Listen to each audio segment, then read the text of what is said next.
লাগিছে আজি আমাৰ তামোলপুৰ সমষ্টি আৰু BTC আৰু অসমৰ কাৰণে আজি নিউজলে দুখ আৰু নাই তামোলপুৰ সমষ্টিয়ে বহুত আশা কৰি তেখেতক জিতাইছিলে বহুত আশা আছিলে ৰাইজৰ তেখেতৰ পৰা আৰু লেহৰামপুৰ ডাঙৰীয়াও ৰাইজৰ আশা পূৰণ কৰাৰ কাৰণে তেখেতে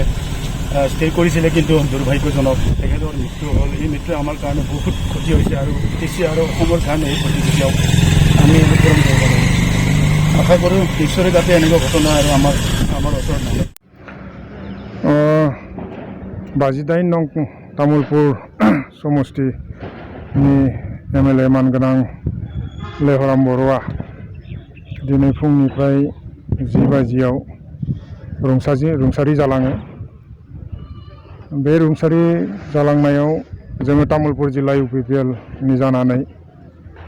गोथौ दुखु मोननाय फोरमायो सारा जि थांखि आरो मिजिं लानानै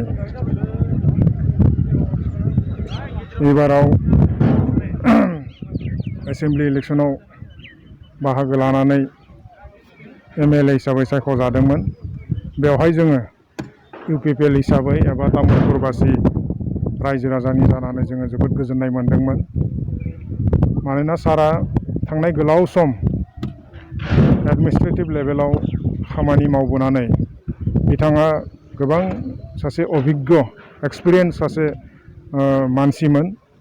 बिथाङा रायजोनि थांनाय समाव गोबां खामानि मावदोंमोन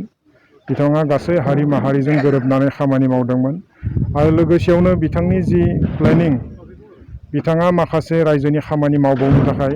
प्लेनिं लानानै दंमोन नाथाय दिनै जोङो गोथौ दुखु मोनदों जे सारा हरखाबै दिनै माने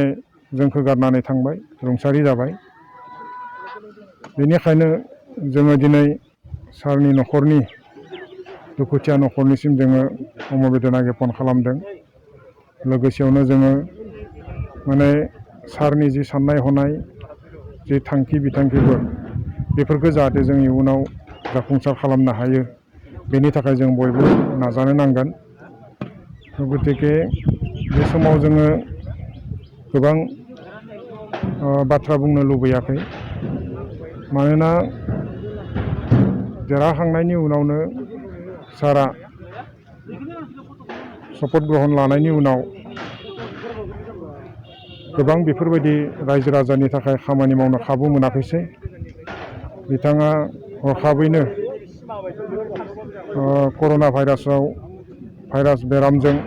गाग्लोबजानानै बिथाङा दिनै GMCH हस्पिटालाव रुंसारि जालाङो जियानो हक बे समाव गोबां बाथ्रा बुंनो लुबैयाखै सारनि जिउमाया सोरगोआव आलो गोजोनै थानो थाखाय जायगा मोनथों बेनि थाखाय इसोरनि सेराव आसा फारिबाय आरो लोगोसेयावनो सारनि जि सिमां सारनि जि मिजिं बे मिजिं